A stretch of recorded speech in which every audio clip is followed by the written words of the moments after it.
Kia ora, everyone. Welcome back. Cedric and I are here to take you through another week of Super Rugby predictions. But first, Cedric, why don't you tell us what happened in round six? So the first match we had was Crusaders versus the Chiefs. Crusaders ended up getting their first win this season, winning that one 37-26. Then we had the Rebels versus the Waratahs. The Rebels ended up winning that 27-21. Then we had the Fijian draw at home against the Force. No one's beating the draw at home. They ended up winning 31-13. We had my Blues against Moana Pacifica. The Blues won that comfortably, 47-8. Then we had the Canes versus Alice Highlanders. The All I know Hurricanes is won that one pain. um, quite easily, 47-12. And in the last match, the Reds versus the Brumbies. The Brumbies walking away with that one, 20-19. Now heading into round seven, there are a couple of games on. Gonna talk about our first match, Ella? Yeah, absolutely. So yeah, bye round. Maybe come at a good time. I was feeling pretty knackered after last weekend. Um, so the first game we've got Friday night, the Blues, your much beloved Blues, taking on the Force.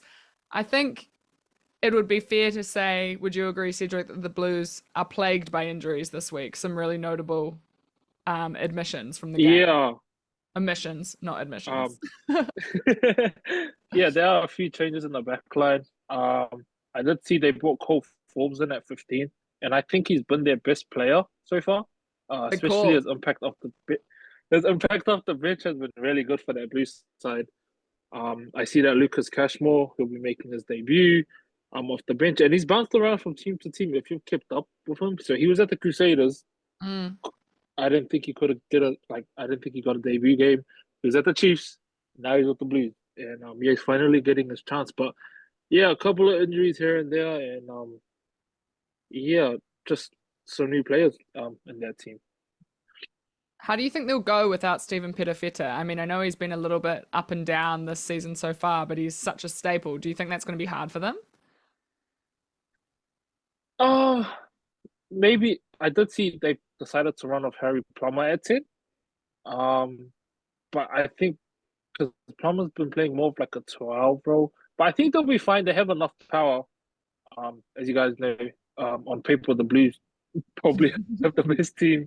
But I think yeah, they'll be fine in this game against the Force. And yeah, the Force are coming off a tough loss against the draw in tough conditions, in Tough that is rain. putting it lightly. But Oh my gosh. Okay, so yeah. I think it's fair Yeah. to say you're backing the Blues. What's your points differential? What are you thinking?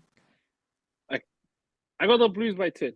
So that's how I'm seeing it. Yeah. That's a safe scoreline. I've also gone for the Blues. I just don't think I know the Force pulled off that wild victory against the Reds recently, but I just feel like the Blues are going to get it done. They're slowly but surely, kind of getting a bit of a rhythm going. Yeah. Kind of starting to look like the team that they are on paper. So I think the Blues will get it done. I've said that they'll win by 5, so a little bit closer. As always, not as confident as Cedric. um, Yeah. so then we've already mentioned the Ndrua. They're playing the Rebels. Now, these two are like neck and neck in the table. I was running through a bunch of stats on the Super Rugby website. They're pretty much, it's either one or two kind of points between them, or they're sitting in similar places on the table for all the stats, except for in the scrums. So the Ndrua are currently the most successful scrummaging team in the competition. They've won 96% of their scrums, which is a huge stat. And I think that's going to be something that the Rebels, I don't think, will be able to stand up to that necessarily at the moment. Especially when, they've got Taniela Tupou, the Tongan Thor, but he's on the bench and he's pretty injured. So, yeah, I don't Yeah. see the Rebels getting it done. The Ndrua aren't playing at home. It's being played in Melbourne, but I've said the Ndrua by 3. That's what I'm thinking. I have the draw by 3 as well. But the matchup I'm very keen to see is more in the midfield. Yosefo Masti has been Mm. on a tear, just he's just try scoring machine. And also the young first five, I said it a couple of weeks now. Isaiah Armstrong Mavula, he's been playing really well. Kind of looks like he's he's been playing super for a while, but that's the matchup I'm very keen to see. And like I said, I think the draw will continue to win, and they just build on their confidence. And at home, and I feel like anywhere they're just gonna continue to win. So, like you, draw by 3. Yeah, look at us. I mean, I feel like they're our second team a little bit. Do you think they're looking like a top eight team? I get the feeling, they're feeling like a top eight team at this point. Um, uh, yeah, they definitely do look like a top 8 team. They back themselves at home, so I feel like whoever they verse at home, they'll win. And that confidence, like I said, will slowly build into their away games. And yeah, I think they're definitely a top 8 team. And like you said, I think they're our second team right now. So yeah. There's a lot of Ndrua fans around the place, I think. People would love to see them do There's well. Yeah, if they get a playoff game at home, that's a scary, scary prospect for anyone. But yeah, excited to see how they go. I mean, the Rebels will probably be buoyed a little bit this week because it sounds like they're maybe going to be saved from financial ruin. I saw some articles that they're some kind of private equity situation, but they may be partnering with an A-League kind of club situation oh, in football. So okay. it sounds like maybe they will still be a team next year. So that might be enough to provoke a great performance from the Rebels. We shall see. The next game is the Chiefs versus Moana Pacifica. DMAC is back. I'm not sure why they rested him last week and not this week. I think there must be something that we don't know. But yeah, I think the Chiefs will be smarting after a loss that I would like everyone to know I predicted. Cedric and I didn't film this video last week for technical difficulty reasons, but I had the Crusaders. I picked it. Cedric can attest to this. The drought is over. But I think the Chiefs will be looking to bounce back hard and put in a statement against Moana Pacifica, who unfortunately have lost their footing a little bit, I think, in this competition in the last couple of weeks. There's a number of changes, however, though, with the Chiefs. Luke Jacobson's off, so Rameka Pohepe is captaining the team first time. Etienne Nainai Seturo at 15, which I think is interesting, to replace Sean Stevenson. And I think the key matchup is going to be in the halves with DMAC versus William Havili. I've said the Chiefs by 15. What are your thoughts? Oh yeah. Yeah, I have the Chiefs by 12. I think after the lost one I suffered last week, and they had a bit of a good run. But yeah, now I think it's getting a bit tough facing the Blues. Now you have to Mm. go on to face the Chiefs, and the Chiefs were silly to rest DMAC. I saw a TikTok of the two guys saying the same thing as me. They're like, "Why would you rest him against the Crusaders and then play him next week? Like, if there was a game to rest him, it would have been this week. Like, that would have made more sense." But yeah, he's back. I know they'll want to win. They're gonna put on a big score. I just want to say a quick shout out to the number 8 who's starting Wallace Satiti. He's a De La Salle old boy, and that's the high school I support. So it's good to see him getting that 8 position. But yeah, Chiefs by 12. I think they'll just be a bit too strong. So, yeah. Yeah. Okay. And look at us really backing the Chiefs this weekend. If they don't pull it out of the bag, we'll be sorely disappointed. Final game, Yeah, because there's only definitely. 4 bye round. We've got the Brumbies versus the Waratahs. Now the Waratahs are in trouble. Capital T trouble. It's moved from the Crusaders to the Waratahs. They lost to the Rebels last week. That was a big surprise. I don't think anyone really picked it. I did see that James Slipper in this game playing for the Brumbies is going to become the most capped Australian in Super Rugby ever. So I imagine that the Brumbies are going to be putting in a big performance for him. I The Brumbies are going to do it. They overcame the Reds last week. The Brumbies are going to do it. They're going to do it by 4. I think the key matchup is going to be in the Ooh, wing, Corey Toole, your guy Corey Toole, up against, I guess, the my guy. incumbent Mark Nwangani-Tuase. I think that's going to be an electric matchup. Which way are you calling this one? I'm the same. I have the Brumbies by 3. Um, the battle I'm interested in seeing is the battle at fullback and at first 5. So Tane Edmund versus Noah Loloseo, and then Max Jorgensen versus Tom Wright. I think that's going to be Mm, a really good battle to see. But yeah, I'm a big Christian Kale fan. That's his name, right? Charlie Kale. Charlie Kale. Sorry, Charlie Kale. Yes, Charlie Kale. I'm a massive CC, Charlie Christian Kale Cullen. fan. And I think the loose four trio is really strong. So yeah, it's gonna be a tough one for the Tars, but like you, the Brumbies will win by 3 in a close game. Yeah, I think this. I'm hoping that maybe being down and out, has the effect on the Tars that it did on the Crusaders, and maybe they're going to come back triumphantly at some point. But I don't think this is going to be the game to do it. And I think the Brumbies, after a poor start, are really kind of starting to get into their work. Combinations are building, they're getting that consistency, and kind of stringing together some good performances. So I think they'll be too strong. So that kind of wraps up all of the games for this week. So pretty brief, Yeah, but in spite of that, there's been some big news, lots of big news coming out of the New Zealand rugby scene that we thought we yeah. could chew the fat on. The first being, I guess, the low light of the round last week. We have lost a shining star for potentially the remainder of the rugby year. Cam Roigard out for 6 months with a patella injury. How big of a loss is this going to be for the Canes, do you reckon? Like, is this going to affect them Nope. in the playoffs? This is a huge loss. Personally, I think he's the best player in the comp. Yeah, Like the agree. impact he has for the impact he has for his team and the way he's been playing in the last couple of years, the performances he's put on for the ABs when he's gotten his chance. This is a huge loss. And if you saw the tackle that led to that injury, yeah, it's gonna take a while to come back from that. I think it's huge. I definitely do think it can affect their chances of going all the way.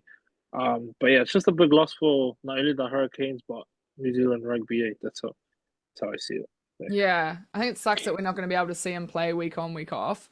And I think, I don't know, I've just been thinking about it's really difficult. I'm not a professional athlete. I haven't been a serious athlete, I don't know what it's like. But having been in such great form, have people, people have been touting him for greatness this year. This was his season. And then to have it taken away in such a cruel kind of manner, the mental fortitude that it will take for him to come back, and then the pressure of coming back in equal or better form than what he was already at, which was outstanding.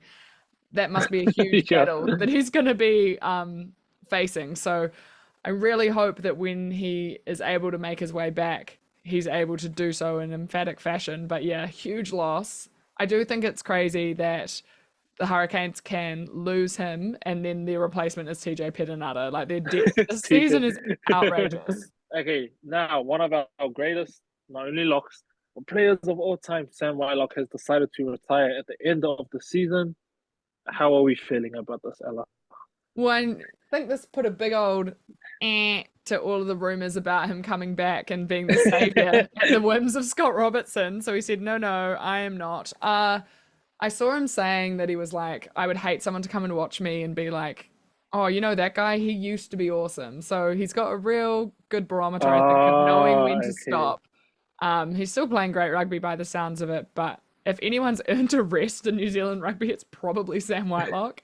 I think he will go down as one of the quintessential All Blacks, like not just how he played, but how he carried himself off the field, the way he interacted with his teammates.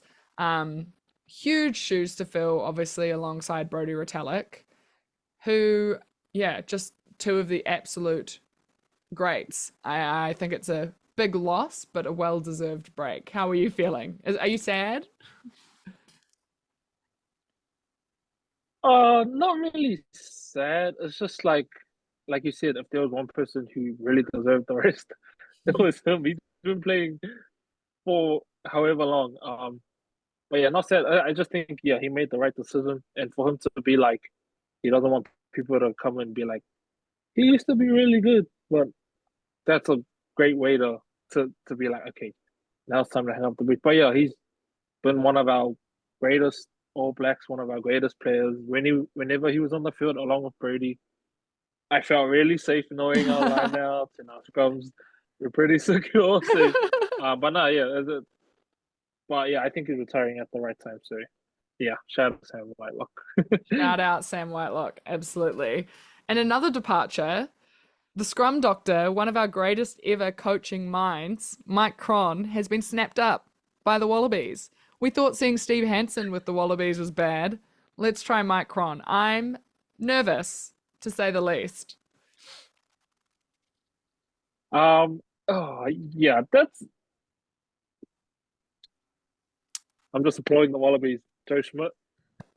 you're doing well. But nah, yeah, I am a bit scared, but like it's good because the international team, this Australian team, they need all the help that they can get. So him, along with Joe, I hope they do well because we need to play better competition because the last 4 or 5 years we've just been dominating and we need it to get back to close games so both us and Australia can get better. Yeah, that's how I feel about it.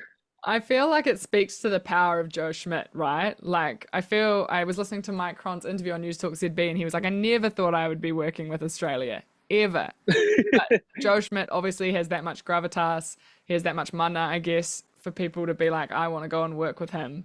So yeah, a scary, scary prospect. Um, it's been what, 21 years that we've held the Bledisloe consecutively. Like, how old are you? Yeah, I'm 23. Yeah, like you were two the last time Australia. That's all I know. I That's know, all I know. right? So I don't know if I'm actually. I love the conversation of like we do need Australia to be better because if that's who we're playing regularly, we want to make sure that we're at top class level and we're beating competitive teams. But I'm not ready to let go of that trophy. I think that would hurt more than losing the World Cup. I really do. Oh, okay. Okay. There's probably like a little. Also, one more thing. Oh, go. Oh, sorry, one more thing. It's been like trending all over TikTok. America are going crazy about this. They don't know who this guy is. Luis Rees-Zammit has signed for Super Bowl champions Kansas City Chiefs. Um, I think on a 3 year deal. I don't believe it's a 3 year deal, but he's definitely signed. Um, how do you think he'll go in the NFL? Okay. I know nothing about the NFL, but from what I understand, the training squads are like huge, right? Like it's like 100 people or something. Even a game day team's really big, right? I think the training squad. I think it's like 55 people, and then they cut that right down. Yeah, I see. Yeah. Yeah, So if he were to make it, which I think we should be encouraging, right? Like it would be amazing if he made it. Um, that would be a real first. Like there have been rugby players who have crossed over. I think the most successful was Christian Wade, but even he didn't really make it as a regular. yeah, So if Luis Rees-Zammit could make it as a regular, that would be amazing. But the journey, I think, from what I've read and understood, it's just beginning by signing this deal with the Chiefs. This is not the end. This is not like, yes, you've succeeded. This is just the start of his NFL journey. Would that be a fair summation of what's going on? yeah. Yeah, the Chiefs were just interested in him, so they signed him. But until he steps foot onto the field and until he gets minutes, that's when we'll really see like what he's made of. Because you have two kind of sides. Some people will say he's gonna flop, and other people will say like he's gonna be a superstar. I'm like Mm, right in the middle. I don't yeah. know what he's gonna be. I don't think any of us know what he's gonna be. But all I know is that he's gonna be making a lot of money. But that's all I know for now. But yeah, I'm interested just as everyone else. And yeah, he's definitely bringing a lot of buzz to rugby, signing with the NFL. Yeah, I think we love a little cross code moment, and it's got people talking one way or another, good, bad, otherwise. So, and look, probably more people know the name Luis Rees-Zammit than they did 6 months ago. So, yeah, I'm really Yeah, interested to definitely. see how it goes, and it's another story in the rugby world to follow and keep on top of. And yeah, much to say, much to discuss, lots of opinions to be had. Shockingly. Well, I guess that about wraps us up for this week, everyone. Thank you for listening to us chatting for another week. We'll be back next week with more games. I think we're getting closer and closer to a Blues Highlanders matchup, so keep your eyes peeled. Keep your eyes peeled. Sleep with one eye open.